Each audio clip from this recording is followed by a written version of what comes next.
বন্ধুরা, আজকে আমরা ইনভার্টার এসির যে ইরর কোড, সেই ইরর কোড নিয়ে অনেকের খুব টেনশন থাকে। অনেক স্টুডেন্টরা যারা আমাদের কাছে ক্লাস করে, তো ইনভার্টার এসি ইরর কোড নিয়ে আমরা আলোচনা করব। মোটামুটি ইরর কোডটা আমি আগেই বলে দিচ্ছি, ইরর কোডটা মুখস্থ করবে না, বাট ইরর কোডের পাশে যে প্রবলেমটা আছে সেইটা প্রবলেমটা দেখে আমরা আইডেন্টিফাই করব অ্যাকচুয়ালি কী প্রবলেম, কী সমস্যা। তো ইরর কোডের নাম্বার কোনো কোনো একই জায়গায় একই এসিতে, কোনো একটা এসিতে হয়তো E4 থাকবে। E4 মানে কমিউনিকেশন ইরর, কথার কথা এক্সাম্পল দিচ্ছি। সেটাই অন্য কোনো কোম্পানির এসিতে ওই কমিউনিকেশন ইররেই হয়তো F4 থাকবে, কি C4 থাকবে। তো কথার কথা, আমি একটা ইরর কোড দিয়ে প্রবলেমগুলো বলছি, কিন্তু অবশ্যই ইরর কোডটা মুখস্থ করবে না। ইরর কোডের সাথে যে প্রবলেমগুলো বলবো সেগুলো পারলে মাথায় রাখবে, তাহলে আমাদের ইরর কোড নিয়ে কাজ করতে সুবিধা হবে। কেন, ইনভার্টার এসি মানেই অনেকেই টেনশন করে। বিশাল টেনশন করার দরকার নেই। যে যে প্রবলেমগুলো আছে সেগুলো যদি আমরা একটু দেখে নিই, একটু বুঝে নিই, এবং সেই হিসেবে কিন্তু আমরা রিপেয়ারিংটা করতে পারবো। আর পিসিবি খারাপ হলে আমরা চেঞ্জও করে দিতে পারি, বা ফিল্ডে যারা পিসিবির কাজ করে তাদের দিয়ে আমরা রিপেয়ারিংটা করে নিতে পারবো। হ্যাঁ, অবশ্যই আমাকে আইডেন্টিফাইটা করতে হবে যে কি প্রবলেম সেই এসিটাতে। তো চলুন শুরু করা যাক। তার আগে অবশ্যই বলবো, প্লিজ চ্যানেলটা সাবস্ক্রাইব করবেন, শেয়ার করবেন, আর এই ভিডিওটা যদি ভালো লাগে তাহলে অবশ্যই লাইক করবেন, কমেন্টস করবেন ও শেয়ার করবেন। আর যাদের এই ভিডিওটা ভালো লাগবে না, মানে যারা জানে এই জিনিসগুলো, তাদের তো নিশ্চয়ই এই ভিডিওটা অতটা ভালো লাগবে না, তাদের কিছু বলার নেই। বাট যাদের যদি এই ভিডিওটা কাজে আসে, যদি তারা মনে করে হ্যাঁ স্যার এই ভিডিওটা আমাদের কাজে আসছে, আমাদের দরকারে আছে বা ইম্পর্টেন্ট ভিডিও, তাহলে অবশ্যই প্লিজ লাইক করবে আর এই ভিডিওতে কমেন্টটা করবে। চলো শুরু করা যাক। আচ্ছা, ইনভার্টার এসিতে মূলত 4-5 ধরনের ইরর কোডস দেখা যায়। তো 4-5টা টাইপস আছে। যেমন একটা জেনারেল ইরর কোডস, তারপরে আছে একটা রেফ্রিজারেন্ট ও প্রেশার রিলেটেড ইরর কোডস আছে, তারপরে হচ্ছে কম্প্রেসর রিলেটেড ইরর কোড আছে, তারপরে হচ্ছে ফ্যান ও সেন্সার রিলেটেড ইরর কোড আসে, এবং আদার হচ্ছে যে আদার যে কমন সমস্যাগুলো যেগুলো থাকে। তো চলুন আমরা তাহলে এক এক করে আমরা আগে জেনারেল যে ইরর কোডগুলো আছে সেগুলো গিয়ে আমরা আগে একটু পরপর বলতে থাকি। চলো। আচ্ছা, E1, E1 indoor unit sensor error বা ফল্ট। এখানে আমরা রুম সেন্সারটাও লেখা থাকতে পারে যে E1 মানে রুম সেন্সার খারাপ, বা ইনডোর ইউনিটের সেন্সার ফল্ট, এটাও এটা এই লেখাটাও আসতে পারে। এখানে আমাদের বুঝতে হবে এটা হচ্ছে যে রুম টেম্পারেচার সেন্সারটা সেইটা হচ্ছে খারাপ। বা তাহলে আমরা কি দেখব, রুম টেম্পারেচার সেন্সারটা খারাপ থাকতে পারে বা তারগুলো খোলা থাকতে পারে। তো যদি খারাপ থাকে তাহলে রিপ্লেস করে নেবো, আর যদি তারগুলো কাটা বা খোলা থাকে তাহলে সেটা আবার সেমভাবে লাগিয়ে নেব। E2, E2 হচ্ছে ইনডোর ইউনিটের কয়েল সেন্সার ফল্ট। তো এখানে প্রবলেমটা আমরা বুঝতে পারছি, কয়েল সেন্সার খারাপ, বা তার কাটা থাকতে পারে, সেই একই রকমভাবে তার কাটা থাকতে পারে বা খুলে যেতে পারে, বা খারাপ থাকতে পারে। খারাপ থাকলে চেঞ্জ করে নেব, এবং তার কাটা থাকলে বা খুলে গেলে আবার পুনরায় লাগিয়ে নেব। তাহলে E2 কয়েল সেন্সার খারাপ। আচ্ছা, E3, E3 মানে আউটডোর ইউনিটের সেন্সার ফল্ট। আউটডোর ইউনিটে আমরা জানি যে ওখানেও একটা টেম্পারেচার সেন্সার থাকে যেটা আউটডোরের টেম্পারেচারকে সেন্স করে, এবং আমরা জানি যে আরেকটা সেন্সার থাকে সেটা হচ্ছে ডিসচার্জ লাইনের গ্যাসটা কতটা গরম বেরোচ্ছে সেই সেন্সারটা, সেইটা সেন্স করে। তো আমরা এই নিয়ে আমরা পিসিবি কানেকশন আমরা বলেছিলাম। তো এইখানেও সেম জিনিস হচ্ছে যে আমরা চেক করব সেন্সারটা খারাপ হয়ে গেলে চেঞ্জ করে নেব, আর যদি কোনো তার খোলা থাকে, তার কাটা থাকে, তাহলে সেটা আমরা যদি ঠিক করতে পারি তাহলে ঠিকও করে নেব। কিন্তু আমাদের জানতে হবে যে এখানে E3 আসবে যদি লেখা থাকে আউটডোর ইউনিট সেন্সার ফল্ট, তাহলে আমাকে আউটডোর ইউনিটের যে সেন্সারগুলো সেগুলো আমরা চেক করব ইনভার্টার এসি। আচ্ছা, এবার হচ্ছে E4, E4 হচ্ছে হাই প্রেশার প্রোটেকশন। তো হাই প্রেশার প্রোটেকশন লেখা থাকবে। এখানে বুঝতে হবে অত্যধিক রেফ্রিজারেন্টের প্রেশার, মানে গ্যাসের প্রেশারটা খুব বেশি। এখানে আমাকে গ্যাসের প্রেশারটা চেক করব, দেখে নিতে হবে গ্যাসটা বেশি আছে কিনা, বা কোথাও কনডেন্সার বা আদার্স জায়গায় কোথাও চোক আছে কিনা। তো সেটা থাকলে ক্লিন করে নিতে হবে, এবং গ্যাসটা ঠিক করে চার্জ করে নিতে হবে। তো E4 মানে হাই প্রেসার প্রোটেকশন। আচ্ছা, ই5 মানে ওভার কারেন্ট প্রোটেকশন। তার কারণ হচ্ছে ওভার কারেন্ট প্রোটেকশন ই5। আচ্ছা, এখানে হচ্ছে কারেন্ট বা অ্যাম্পিয়ার বেশি নিচ্ছে। আমরা জানি কারেন্ট বা অ্যাম্পিয়ার কখন বেশি নেয়, তাহলে অবশ্যই আমাদের তারগুলো চেক করতে হবে, কোথাও ফল্ট আছে কি আছে সেটাও দেখতে হবে, আর অবশ্যই ভোল্টেজটা দেখতে হবে। কেন ভোল্টেজ যদি লো থাকে তাহলে কিন্তু অ্যাম্পিয়ার বেশি নেয়, আমরা সেটা জানি। তাহলে ই5 মানে ওভার কারেন্ট প্রোটেকশন। আচ্ছা, ই6 মানে কমিউনিকেশন ইরর। দেখো বন্ধুরা, কমিউনিকেশন ইরর মূলত ইনডোর পিসিবি, ইনভার্টার এসির ইনডোর পিসিবি ও আউটডোর পিসিবির মধ্যে যে ডিসিতে যে কথাটা হয়, মানে ডিসিতে যে যে লাইনটা থাকে কমিউনিকেশন বা সিগন্যাল ইরর বলে, সেখানে সমস্যা আছে। এখানে আমরা ইনডোর থেকে আউটডোরের নিউট্রাল ও কমিউনিকেশন ভোল্টেজটা চেক করব, এবং অবশ্যই আউটডোর থেকে যে লাইনটা আসছে সেটারও নিউট্রাল এবং কমিউনিকেশনটা চেক করব। সেইখানে ফল্ট থাকলে কিন্তু এটা হয়। অনেক সময় কি হয় যে আমরা কানেকশনগুলো সব কিছু খুলে আবার পুনরায় যদি ঠিক করে লাগিয়ে নিই তাহলে কিন্তু ঠিকও হয়ে যায়। তো এই যে ছোট ছোট আমি টিপসগুলো দিচ্ছি, হয়তো বেশি বড় করে ব্যাখ্যা দিতে পারছি না, কিন্তু এগুলো বোঝার চেষ্টা করবে, তাহলে কমিউনিকেশন ইরর মানে ইনডোর পিসিবি ও আউটডোর পিসিবির মধ্যে যে সিগন্যালের যে কানেকশনটা থাকে সেইখানটা প্রবলেম থাকতে পারে। তো যেটা বললাম, সেইখানে আমরা প্রপার ভোল্টেজ চেক করব, ডিসি ভোল্টেজ চেক করব, নিউট্রাল ও সিগন্যাল, ইনডোর থেকে আউটডোরে যেটা যাচ্ছে এবং আউটডোর থেকে যেটা আসছে নিউট্রাল ও সিগন্যাল। চলো।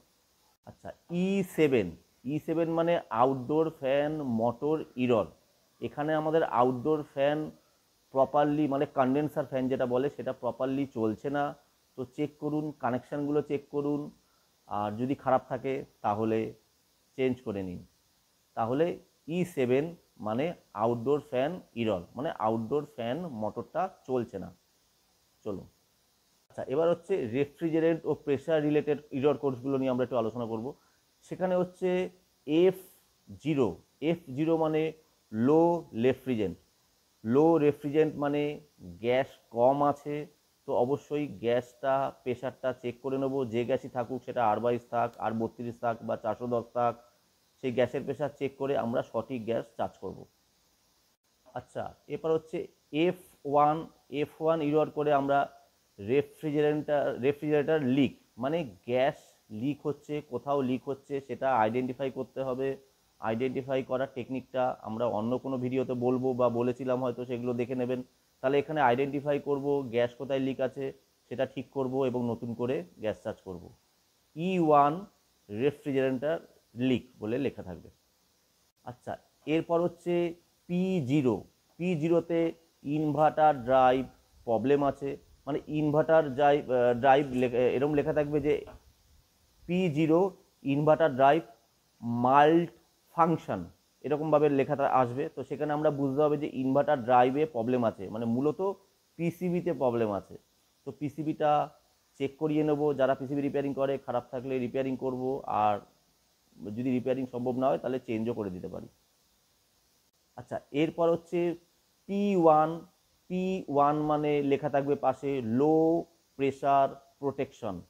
লো প্রেসার প্রোটেকশন তার মানে হচ্ছে গ্যাস কম আছে। এবার গ্যাস কম আছে মানে কি গ্যাসটা কম চার্জ করা হয়েছে নাকি কোথাও লিক আছে, এইটা আমরা দেখে নেব। আচ্ছা, এরপর আমরা কম্প্রেসর রিলেটেড ইরর কোডসগুলো একটু দেখব, যেখানে হচ্ছে H3টা অন্য কোনো মেশিনে অন্য কিছু আসতে পারে, বাট প্রবলেমগুলো কিন্তু আইডেন্টিফাই করবে, সেটাই মানে বোঝার চেষ্টা করবে। এখানে লেখা আছে H3 মানে কম্প্রেসর ওভারলোড, তার মানে হচ্ছে কম্প্রেসর ওভার হিটিং হচ্ছে বা ওভারলোড হচ্ছে। এটাকে আমরা ঠান্ডা করব এবং অবশ্যই ভোল্টেজটা চেক করব এবং ওয়্যারিংগুলো চেক করব, যে ওয়্যারিং তারগুলো কোথাও খোলা নেই তো বা কোথাও লুজ নেই তো, তাহলে কিন্তু কম্প্রেসর মোটর ওভার হিট হবে, এবং ভোল্টেজটা অবশ্যই চেক করব। তাহলে H3 মানে কম্প্রেসর ওভারলোড।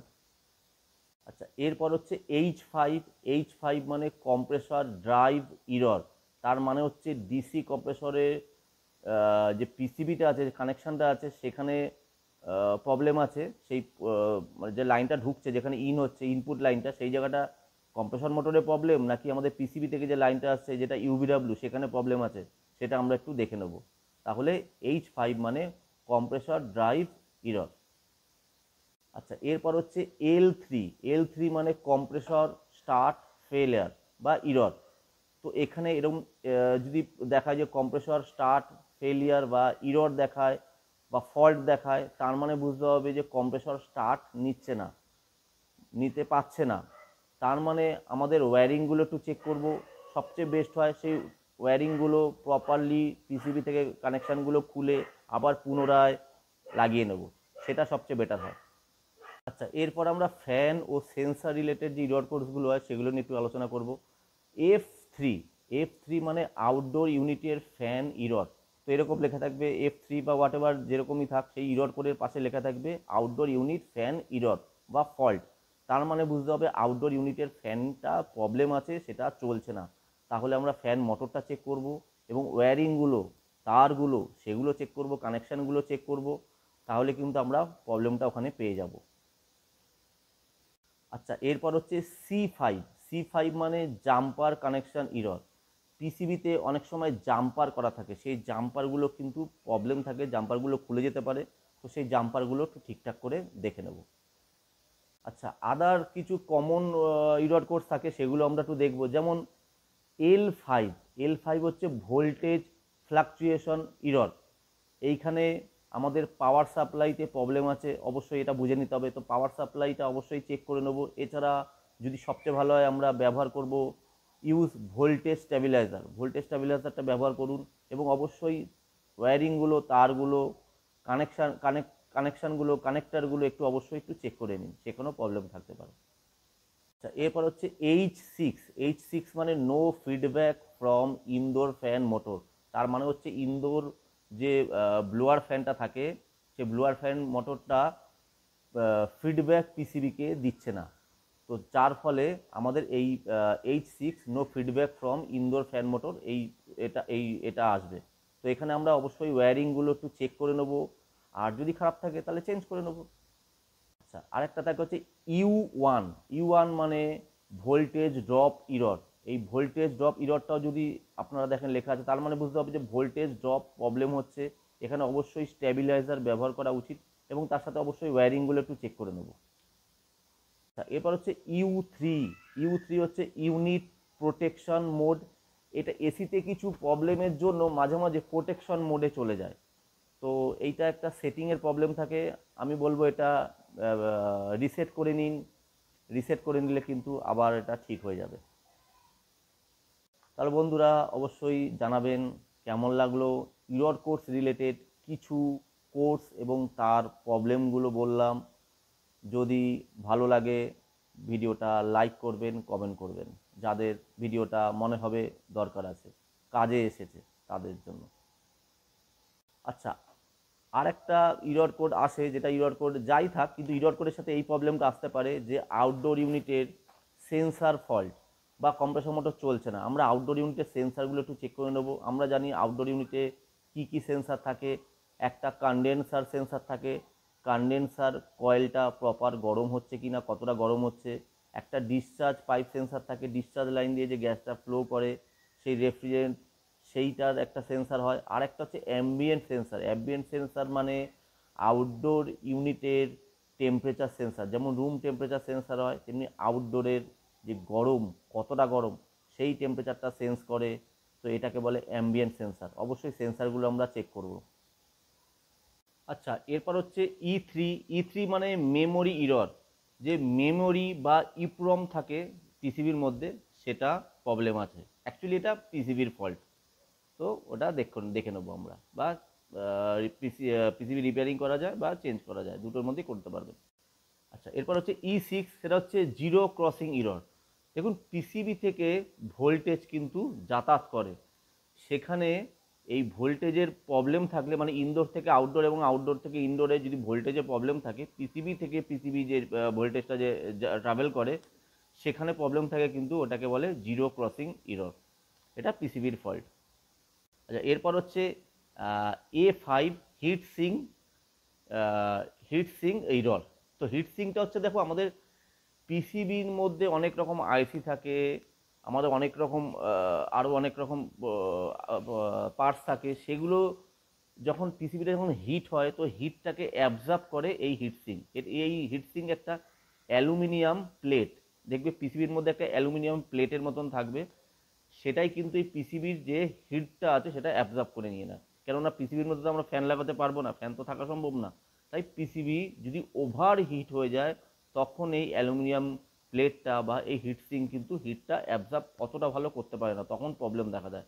তো এখানে আমাদের হিটসিঙ্কটাও খারাপ থাকতে পারে, সেটা পিসিবির প্রবলেম দেখে নেবো, বা পিসিবির মধ্যে কোনো সমস্যা থাকলে সে ওভার হিট করলে হিটসিঙ্ক সেই হিটটা অ্যাবজর্ব করতে পারছে না। তো দুটোই পিসিবি যে রিপেয়ারিং করে সে সেটাকে দেখে নেবে। এরপর হচ্ছে U1 মানে আইপিএম ওভার কারেন্ট প্রোটেকশন। দেখো আইপিএম প্রবলেমটা হচ্ছে একটা পিসিবিরই সমস্যা। আউটডোর পিসিবি, মানে আমরা যেটা জানি আউটডোর পিসিবি যেটা মেন ইনভার্টার পিসিবি আর কি হয়, সেই আইপিএম খারাপ থাকলে কিন্তু পিসিবিটাই চেঞ্জ করতে হয়। তো আমি বলবো যদি আইপিএম ওভার কারেন্ট প্রোটেকশন দেখা দেয় তাহলে একবার যারা রিপেয়ারিং করে তাদের দেখিয়ে নিতে পারো, বাট ম্যাক্সিমাম ক্ষেত্রেই চেঞ্জ করতে হয় পিসিবিটা।